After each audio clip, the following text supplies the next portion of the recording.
So apologies for that. So welcome. Allow me to just go straight to the intro for conversations, and then we can have our guest in the room.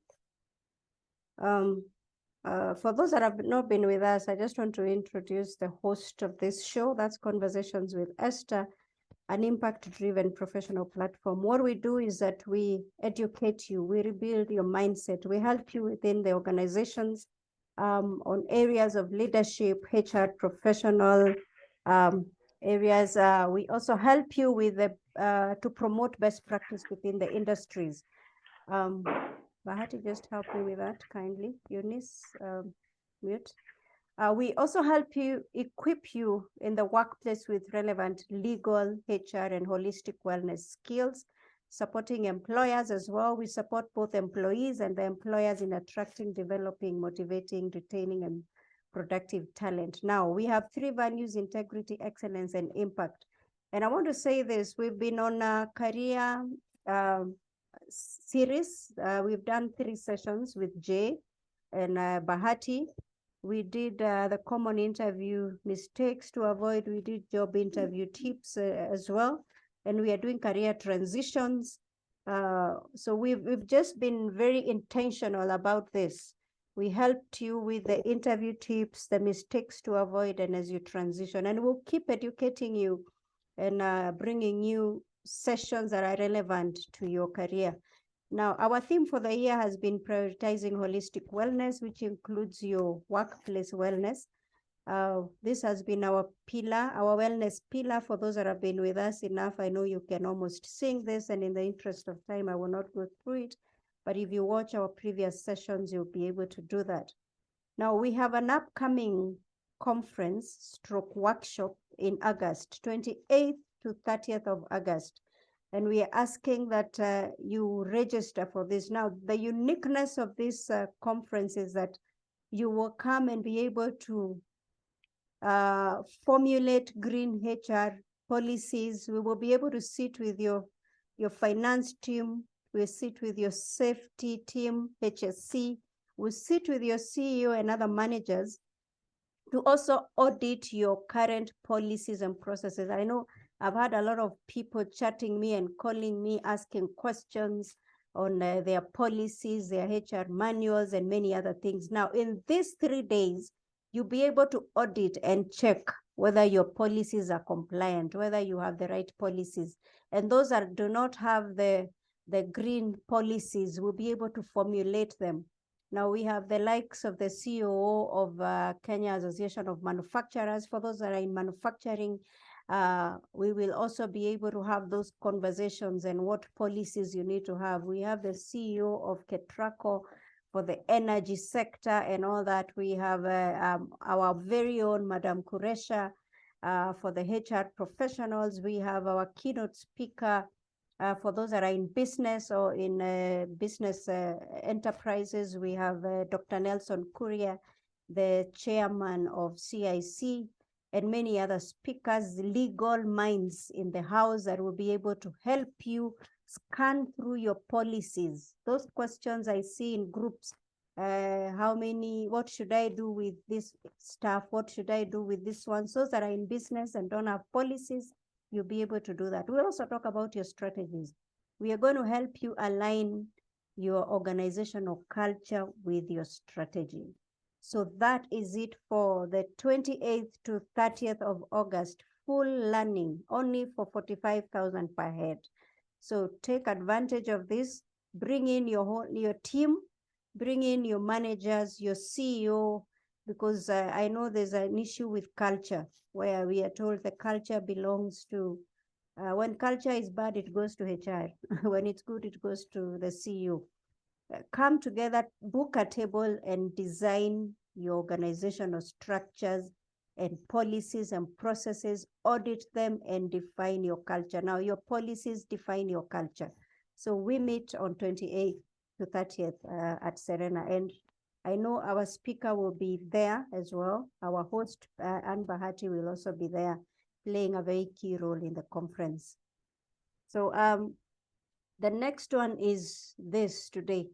Allow me to share this one also. If you're looking for our previous sessions, you can find them on our YouTube, Conversations with Esther Katiba. You will watch this and many other sessions. All of them are there. So you can be able to watch as an individual or even as a team in your workplace. LinkedIn, follow me on Esther Katiba at LinkedIn, Conversations with Esther Instagram, and you can drop me an email. This is our session for today. Career transitions. Career transitions. Are you making a career move? If you're thinking about quitting your job to make a meaningful career transition, first think about the why. Why do you want to move? And then the what and the when you need to move. Transitions require careful planning and thinking. They aren't just about doing something different. They involve a lifestyle design that often entails rethinking how you want to feel at the end of the day, how you want to spend your time, and how this relates to your longer term goals. Now, when you feel this need for change, it isn't necessarily related to a fancier title or money, but your inner voice whispering that you could do more, be more, experience, and achieve more. Allow me to usher in our host today, Anne Bahati, to take us from there. She will introduce the speaker for the day, the guest, Jay, and we'll move on. Karibu sana, Anne. Asante sana, Esther. And we are discussing a very important topic. And before I usher in our speaker, my apologies, I'm unable to switch on my camera, but regardless, we move on. So before I usher in our speakers, how many of us who are in the call are actually doing the same role they did 5 years back? How many of us in the call actually are the same role they did 5 years back? Feel free to use the chat. I'm waiting for your feedback. Njagi, you're saying no sounds. Can you now hear us? I'm trusting you can, because I can see it was 9 minutes back.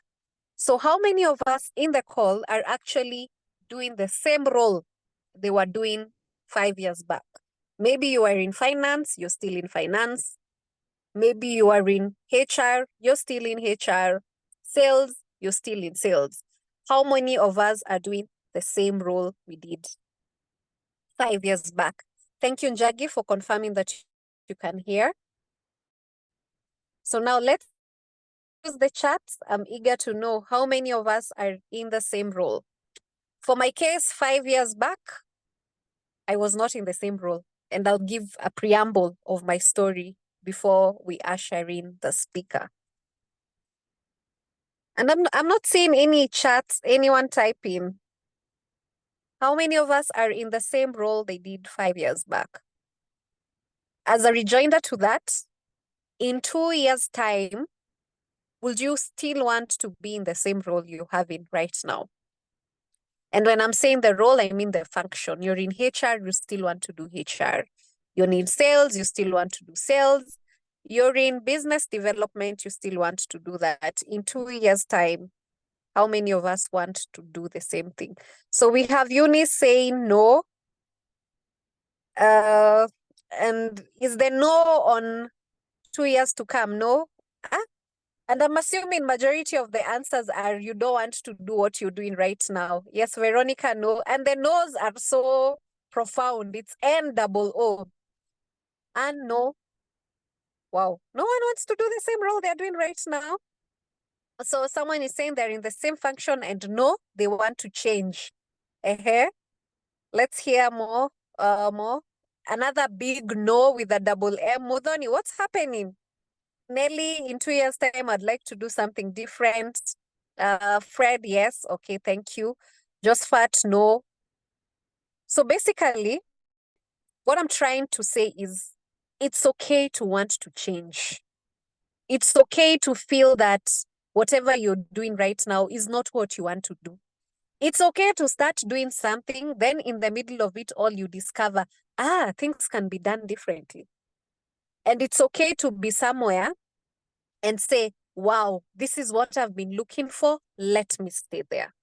So I'll give you a background about how I started my career journey. So my background in education was public relations. That's what I did in campus. And I really, really wanted to be a journalist. Ever since I was in Form 2, I remember. I wanted to be the one to tell the stories. I wanted to be the one to preach hope. I wanted to be the one to just bring to light everything. And I was so passionate about it. And as fate would have it, I enrolled in a Bachelor's of Arts in Communication with the intention of majoring in public relations and in what do we call this? And in journalism. But 2 years down the line, something major happened. And I said, no, this is not actually, for those who can recall, the Westgate attack. So I got thinking, if I was a journalist, I would have been smack in the middle of that whole thing, bringing new stories live. Was I ready? No. It meant interacting and dealing with injured people. It meant all that. So I was like, no, I can't do that. But nevertheless, I continued. As fate would have it, I got internship in a hospital. And the internship was you start from cleaning, you go to the kitchen, then you go to front office. I did that. Then I moved. That's when I discovered admin. And I did admin for 2 years. Then 2 years down the line, I discovered something called HR. And I wanted to transition, not because I really loved HR, because I wanted to transition because I believed HR could have been done better.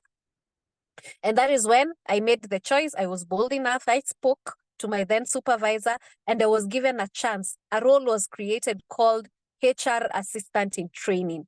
And that started my journey into HR. And I have not left ever since. So yes, transitions happen, whether consciously or subconsciously. Transitions happen, whether knowingly or unknowingly. And with that, ladies and gentlemen, allow me to usher in our speaker for the day. That is Jairus Walemba, the CEO and founder of JCVs, who is also an internationally known HR consultant with a background in HR. So over the years, he has helped hundreds of people secure jobs through the ATS compliant CVs that he helped them write, and also the LinkedIn optimization that he does. He also does interview coaching. So he has had assignments both locally and international, and the most significant being the International Labour Organization. So we've had a discussion with Jay for the last 2 weeks. This is the third week, whereby we were preparing you for interviews, telling you the common mistakes to avoid. But we got asking ourselves, are we really ready for the transitions that we are looking for? What if, Fred, today you ushered into the role that you've always been looking at? Are you ready for it? And that's why we are having such a discussion. So Jay, karibu sana. Jay? Good evening. Good evening. Thank you so much, Anne, for the introduction.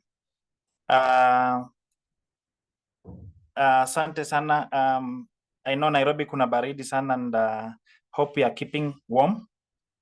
Now, when you talk about career transition, what comes into our mind?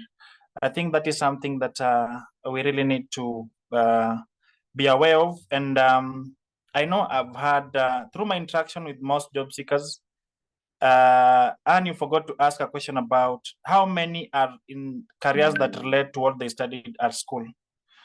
That is the question that we need to ask ourselves now, because I know 90% of the participants, we are at 50 now. I know out of the 50, 30 of us are in the careers that we didn't study at school. So we are in different careers, and we get to those careers and just feel comfortable and forget about it until now we lose the job. That's when we realize that we need to move. Personally, as Jay, I studied HR, cleared in 2011. Never practiced HR until when I lost my job. And that is when I started JCVs. I started JCVs without any HR experience, but I made a decision to just commit myself and be able to learn about things in HR. And I think at the moment, I understand so many things in HR. I can be able to do a HR strategy. I can be able to do policies. I can be able to do performance management. I can be able to do training and so many other things. So it's just about commitment and just understanding what you want to be and how you want to do it. So I'll be sharing my screen for this presentation. As people respond to the question Anne has asked in the chat. Now, here's my screen. The first thing we need to understand is what is career transition? I know you all hear about career transition, but what does it really mean, and how can we work on it? So the first thing we need to understand is that career transition refers to the process of changing from one career or job to another. And the change can involve moving to a different industry, role, or even completely different field. It may also involve significant changes in responsibilities, work environment, or even required skills. So you need to understand why do you want to move, and what are the skills that will enable me transit from one career to another. And that is what we're going to discuss this evening, and how you can be able to position yourself well to be able to meet your career goals as you transit.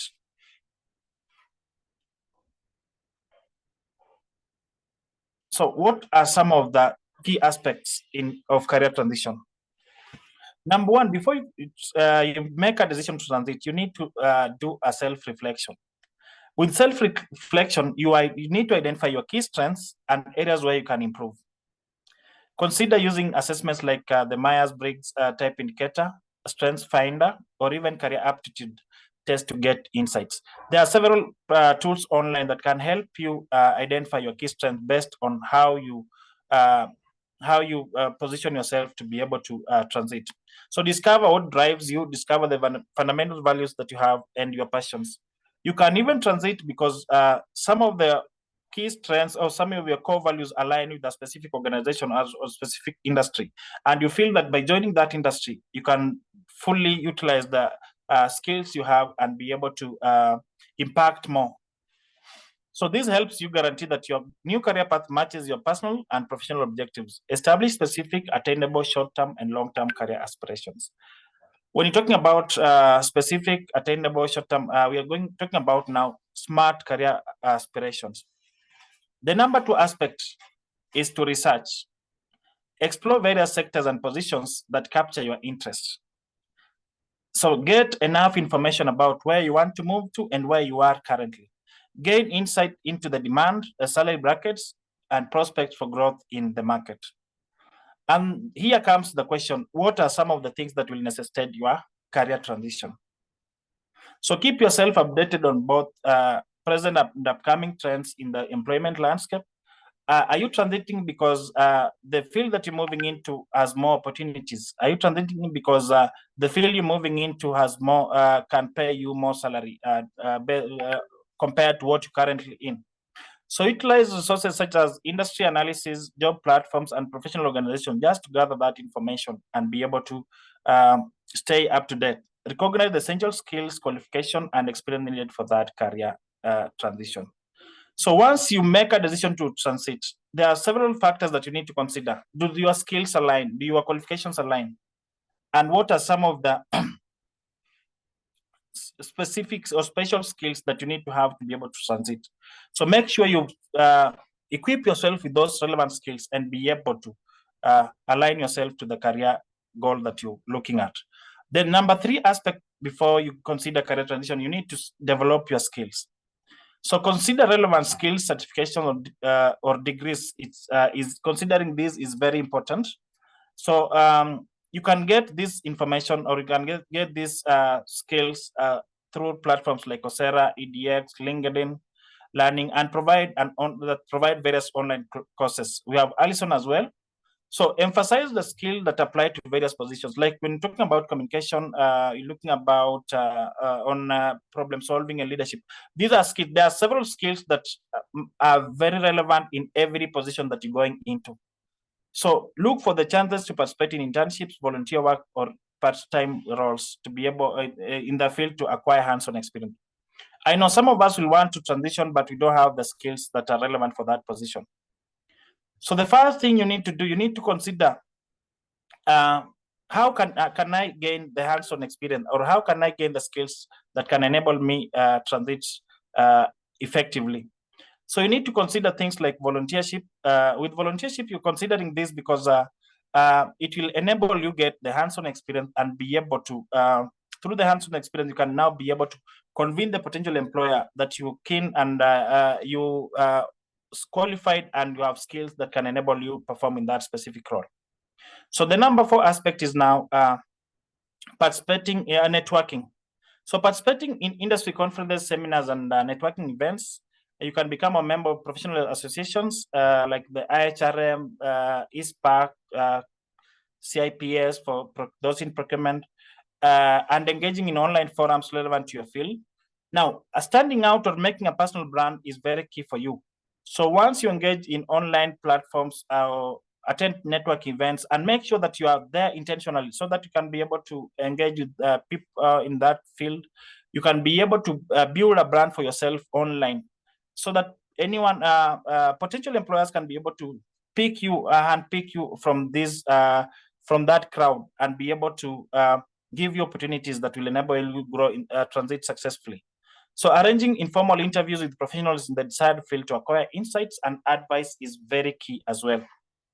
So utilize online platforms and to establish connections with industry professionals and monitor and join relevant companies and groups. There are several tools online. On LinkedIn, we have groups specific to the areas, different areas. There are groups on accounting, there are groups in HR, there are groups on procurement, there are groups on project management initiatives. So make sure that you're choosing the exact group that you want to get into and be able to grow your skills in that area. Then number 5 is to job search. Tailor your resume and cover letter to match the requirements of each job that you apply for. Emphasize on relevant skills and experiences, and then familiarize yourself with the common interview questions in that area. Mock interviews are very key for any position, whether it's the senior positions, entry-level positions, mid-level positions. Mock interviews are very key. And just having with the online tools, we can be able to get some questions that are possible questions for that interview, that you customizing the questions to fit that interview, and then be able to get answers for the same. Try doing this with the people in the industry that have much experience and can be able to highlight areas of weaknesses that you need to improve on. The number 6 aspect is to seek support. Who do we need to seek support from?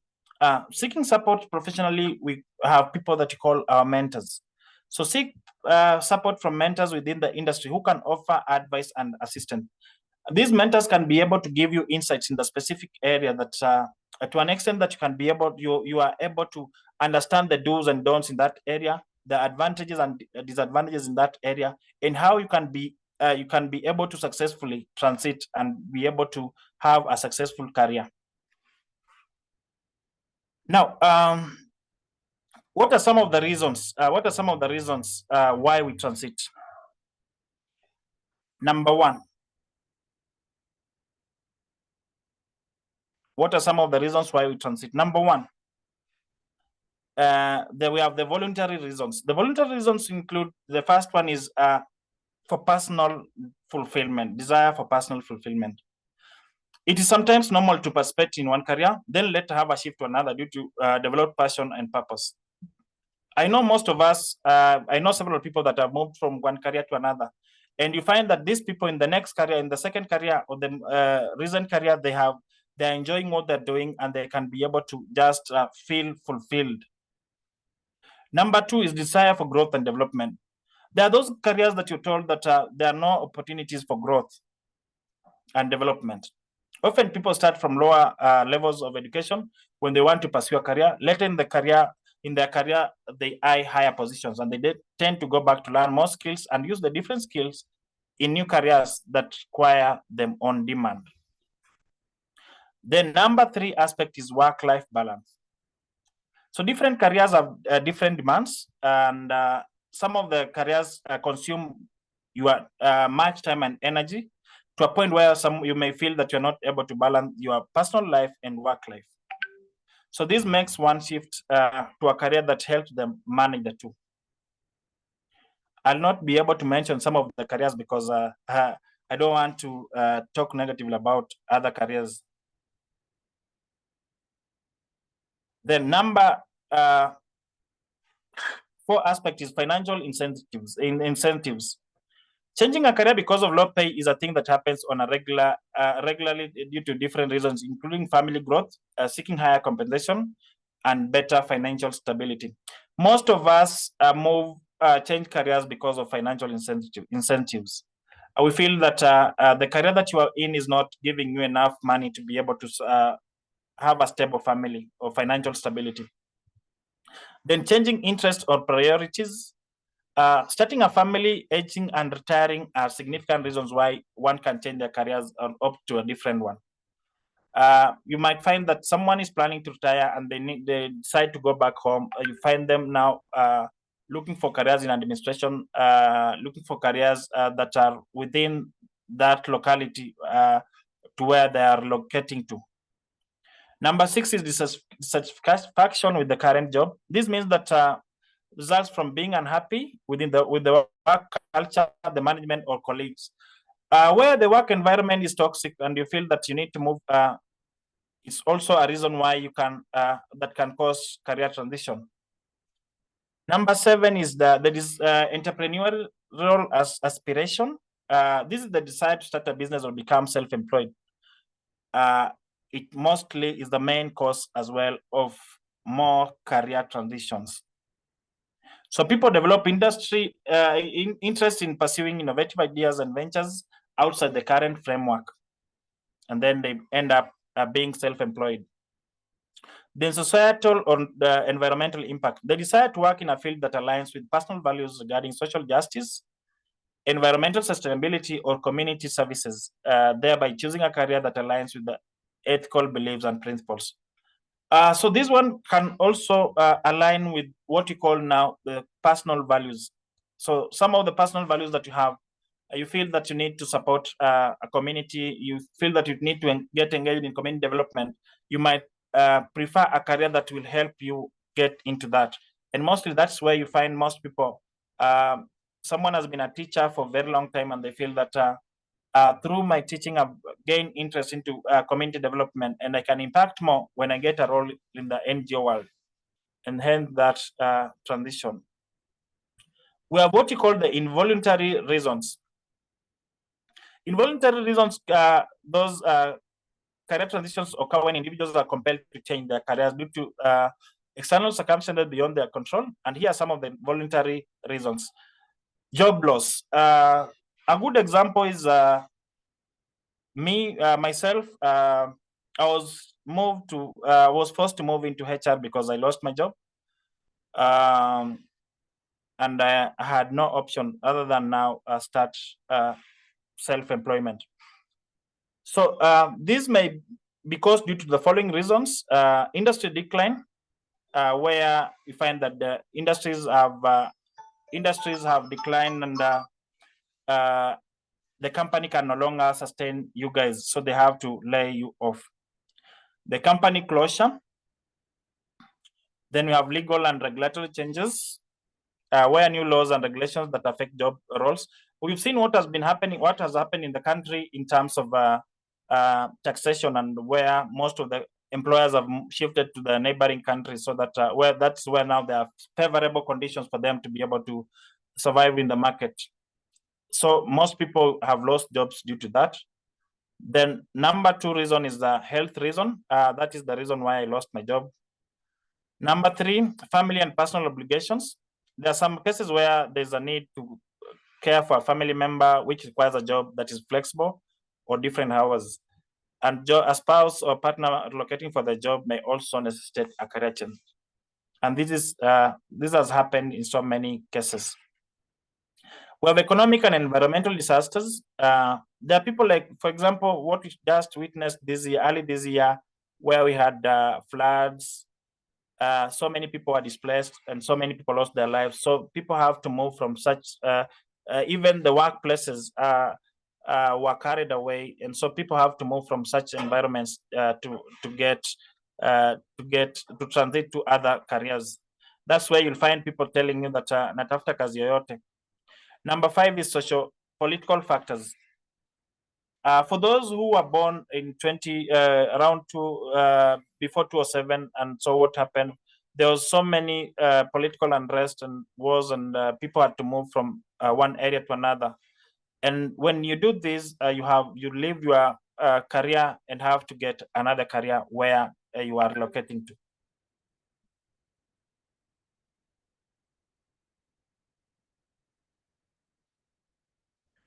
So, what is the conclusion? The conclusion is that continuous learning is vital to a successful career transition, as it ensures that you remain competitive, adaptable, and ready for the demands of your new job or profession. Planning is also essential because it provides a structure, clarity, and direction. So it reduces uncertainty and increases your chances of reaching the goals that you set for yourself. So setting goals is very key, and it's never too late for you to transit. As long as you have the right career plan, you can be able to get to this. Thank you so much, and I'll be welcoming questions. Here are my handles, contacts, and office location. Well, thank you, Jay. And I love that you shared your TikTok handle, because nowadays we've seen you have other talents together with your team. So thank you so much for that presentation. And I think you finished with a powerful declaration that transitions are inevitable. That transition, you need to plan for them, and it's never too late to plan for them. So allow me to also usher you into the Q&A session with a question from Martha. Martha is asking, is it normal after transition to a different job, you still have thoughts of the previous field? And how can one overcome such feelings? Now, we've talked about, thanks so much for that, Martha. We've talked about, now, what was the reason for you to transit? So you need to consider, why did I transit? Did I transit because it was out of passion, or I was involuntarily made to transit? So if you transited based on involuntarily, then it means that you still have unfinished business on the other side. But if you transited voluntarily, it means that you made that decision willingly.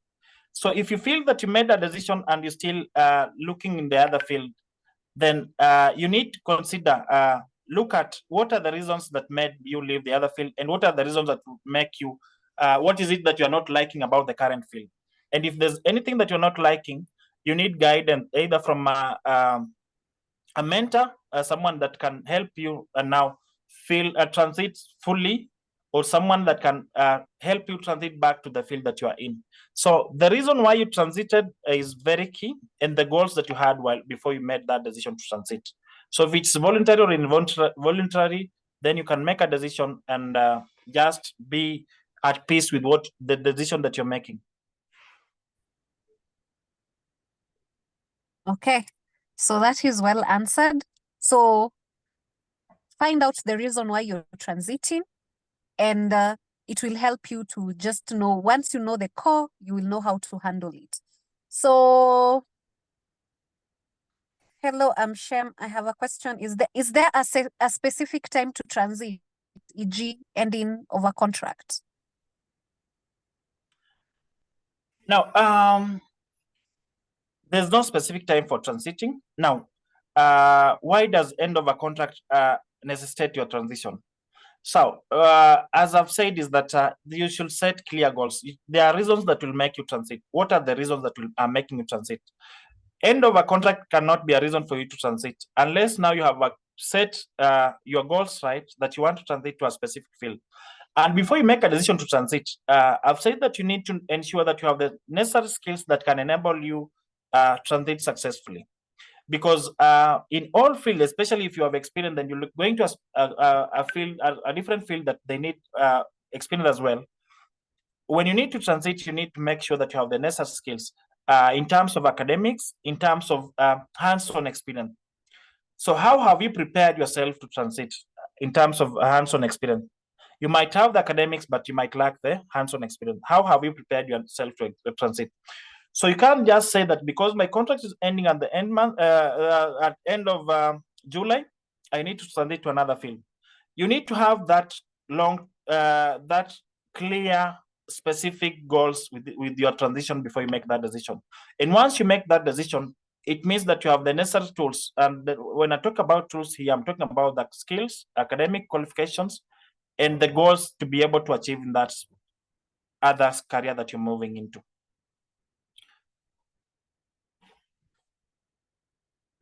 Anne. Hello, Anne.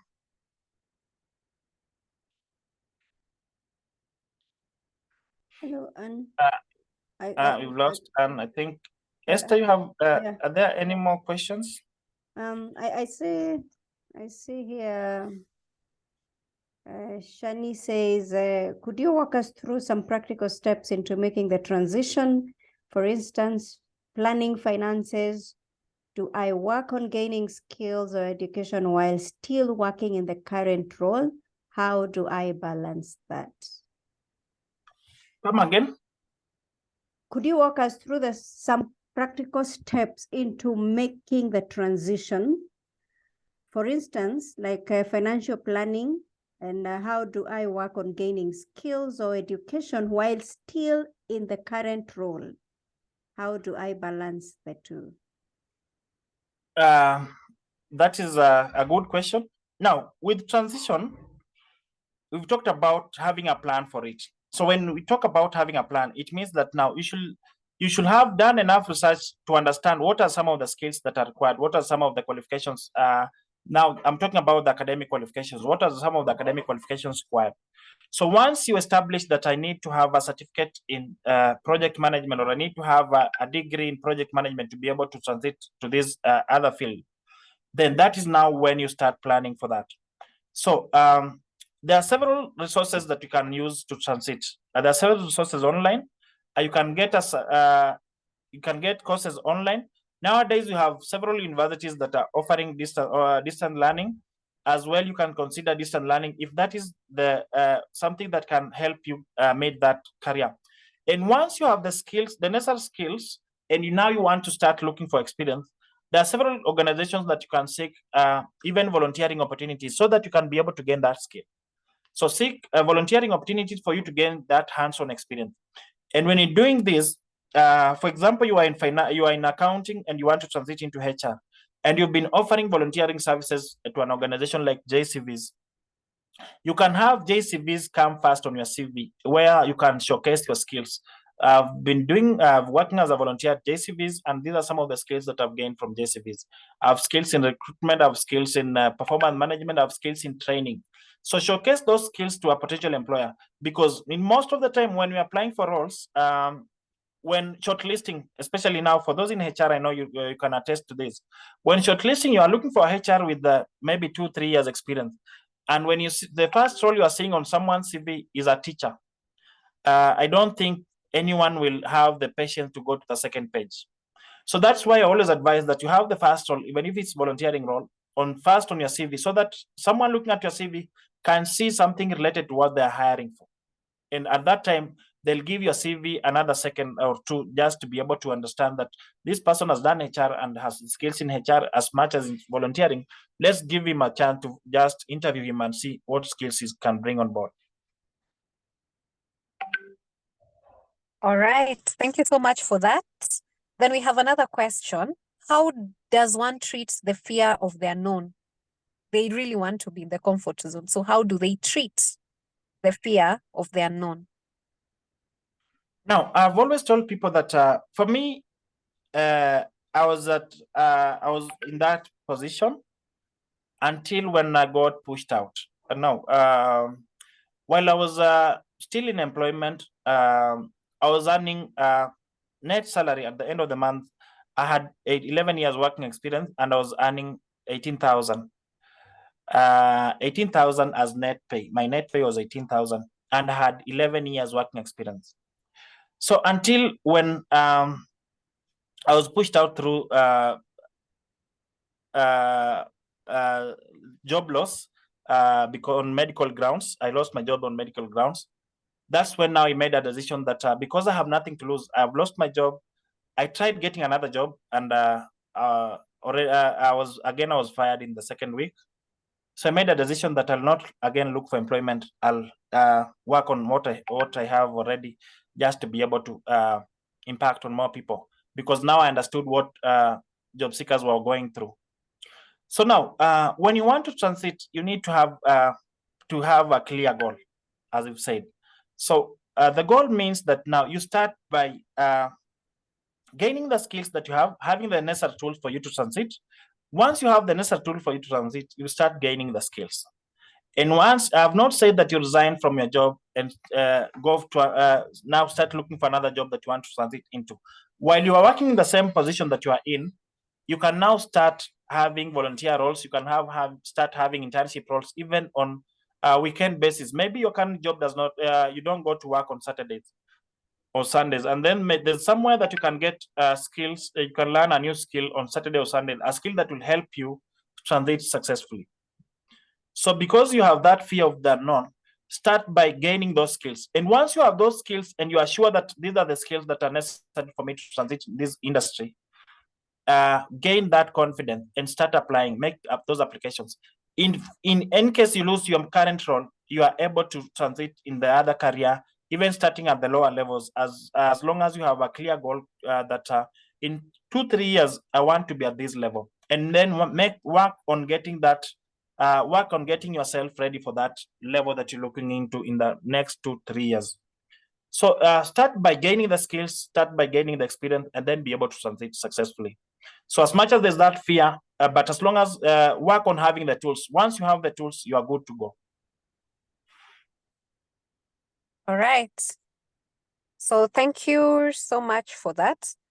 So just reading and trying to empathize with the question that one participant has asked. What if you transit and you find that it's not working? It's not what you are looking for. It's not what you had anticipated. So how do you cope and where do you go from there? Come again. I think I was reading Norbert. Or the one that he says you look like the sergeant at arms. So back to my question. Yes. What if you transit and what you find on the other side is not what you had hoped for? It's not what you had anticipated. The grass is not as green as you saw it. So where does one start? Now, we talked about having a clear goal before you transit, and there are some of the aspects that you need to consider before you make that decision to transit. We talked about seeking support. When seeking support, you need to get a mentor, get someone that can give you enough information about the field that you want to transit into. Once you have the field at the information on your hands, you can be able now to make this informed decision. When you're making the decision to transit, you must have had enough research about the position that you're going for. We talked about having enough research, getting support, and then just network with industry leaders, people that you feel are doing well in that industry. Understand what they are doing, understand what you want, why you want to be like them. So once you get this information, you cannot make a wrong decision once you have the information at hand. So before you transit, get everything right. From getting enough research, from getting a mentor, and being able to have someone guide you to do that. Once you have the information right, I'm sure that the grass will be greener the other side that you're moving into. So is getting bored with your current job a reason enough to transit? what makes them get bored? Is it that they've stayed in that role for so long? Is it that what they're doing now does not delight them? Why do you get bored with your current role? Is it that is it in terms of the work environment? So you need to get the reason why are you getting bored with that your current job. Once you get the reason right, now you can make an informed decision. If it's the work environment that's making you get bored, if it's the colleagues that are making you, if it's your boss, then now you need to make a decision whether to make a decision to move from that organization to another organization, or whether you need to transit. If so, the reason making you get bored will determine whether you should transit, or will determine whether you need to make a move from the current organization to another organization. All right. And then I think 2 last questions. Let's say you're forced to transit because a contract has ended and the next opportunity that is coming is actually paying way less than what you were earning. Should you take it? Now, if a contract has ended and then you are transiting to a different field, as I've said, what are some of the reasons why you are transiting? And then there are circumstances when you are transiting. You're taking this job because you are transiting because you are desperate at this point. But with transiting, you need to have clear goals. So now, for example, you've done HR, but you've been working as a salesperson or a customer service person. But since it's a role in HR and the HR is what excites you, you are very free to transit, because when you transit from HR to a role now, now customer service, then it means that now you are moving because you have a clear career goal. So you only need to transit to a different field because you have a clear career goal. You're looking at what will I be in the next 5 years, and are there opportunities for growth in the field that I'm moving into? So have those aspects right before you make that decision. Don't move because you are desperate. I know most of us do that, but move because you have a clear goal and you want to see growth. You see yourself grow in the next career.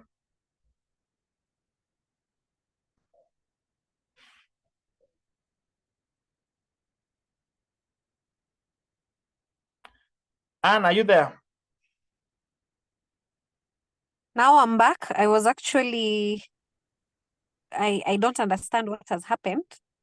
So how do you deal with learning? How do you deal with while transiting? You volunteer, then you feel you're no longer learning or gaining skills.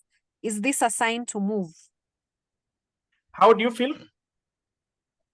Let's say you're volunteering somewhere, and Yes. in the question of transiting, as you're preparing to transit, so you reach a point you're feeling that you're no longer learning or gaining skills. Is this a sign to move?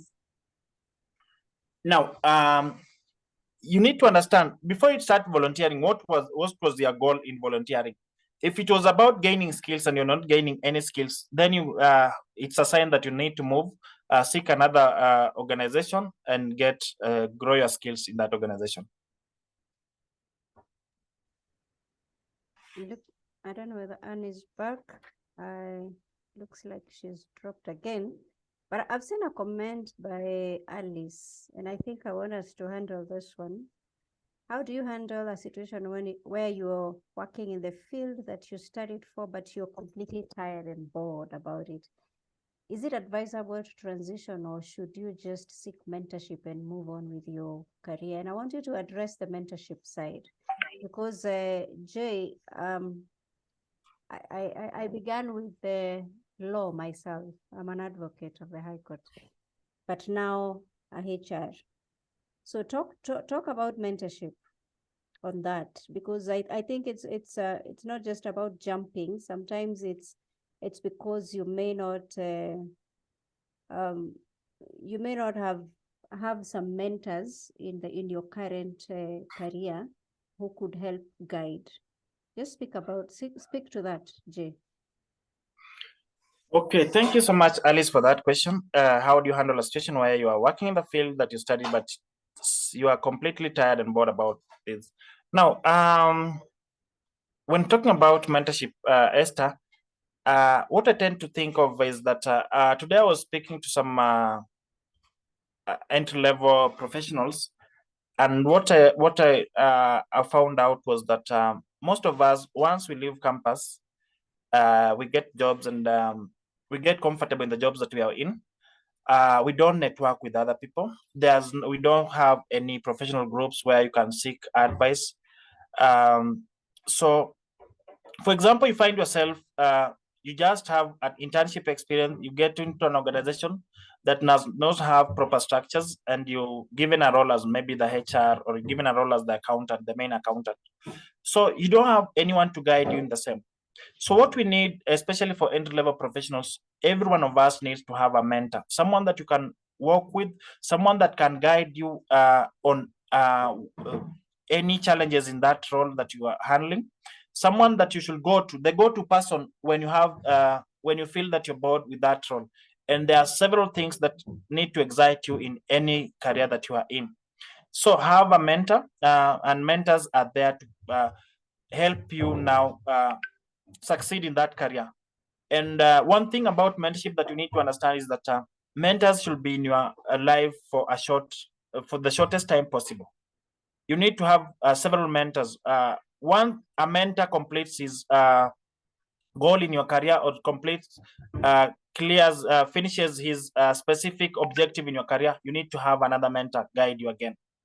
What we do is that some of us call other people mentors, and we've not even approached them, and we've not even sought that advice from them. So you need to be very intentional when choosing mentors. Have a mentor, have a plan with the mentor. Tell the mentor that I'm looking in the next 3 to 6 months, I'm looking to have gained this and this from you. Because mentors are the people that you are the one looking for the mentors. Mentors should not be the people looking for you. So you need to be very clear about what you want, and you need to be very specific on the areas that specific with the objective, so that the mentor can fully utilize, fully impact on your career, and you can be able to gain those skills as well. So for Alice, you need mentorship. It's not just about transition. You need mentorship, and understand that your career is more important, and you can really do well in that career once you have that mentorship. All right. Wow. And I love that you've ended at a very powerful place. So basically summing up your presentation and also summing up the answers that you've given to the various questions that our audience have asked. One thing that you kept emphasizing, and it cannot be underscored, is the aspect of planning. And when planning, you need to know why you need to transition. And you've clearly brought out both the voluntary and the involuntary aspects and the reasons to transit. Also in planning, you need to bring out when. You need to know exactly when are you doing that and where are you transitioning to. One thing that I've also come to realize, and you've emphasized, is you just can't transit not knowing where you're going. And ladies and gentlemen, allow me to end the session at that particular point. So when transiting, you need to plan. When planning, you need to know why, you need to know where, and you need to know when. And thereafter, if you're able to do all these, you'll be able now to know how to navigate through the challenges that come with transitions. You'll know how to navigate the wins that come with transition. And one thing also Jay has emphasized is on the aspect of mentorship. Don't just transition blindly. Speak to people who've been there. We've already been told that transitioning is actually quite normal. Wanting to transition is part and parcel of the career journey. You can start here, but realize that's not the place where you want to go, and you want to go there. So speak to people like Jay, speak to Esther, speak to myself, and we will be more than glad to walk with you in the transiting journey. So ladies and gentlemen, that has been our session for the day. And as I bid you farewell and as I thank you, please remember to register for the upcoming conference on the HR strategies that will be hosted by Conversations with Esther. Please encourage your teams to attend so that we can look at your policies, we can look at your strategies and the structures so that we can make your workplaces the workplaces of choice. So I have been your moderator for the day and the host, Ann Bahati. Special gratitude to JCVs. And today we want to finish in a different way. So today our host, the hosting company and the founder, Esther Katiba, is celebrating her 16th birthday. And what a better way than just to all unmute and we sing for her happy birthday. So people, please, let's unmute so that we can celebrate Esther Katiba, who's been so selfless. Wow. Bringing the fireside chat to us, sharing wisdom, bringing the good people and the good speakers on board. So I think we are all unmuted. Happy Yes, birthday yes. to you. So I'll start. Happy birthday to you. Happy birthday, dear Happy Bayu. Happy birthday to you. Happy birthday to you. Happy birthday to Listen and All are you, Bahati. and thank you for making our places enjoyable through promoting employee wellness. So thank you so much, ladies and gentlemen. Do have yourself a lovely evening. Look out for the recording of the session, which will be shared in the YouTube page for Conversations with Esther. Also go to the YouTube page and catch up with the past conversations that were there. Do have a lovely night and happy birthday, Esther.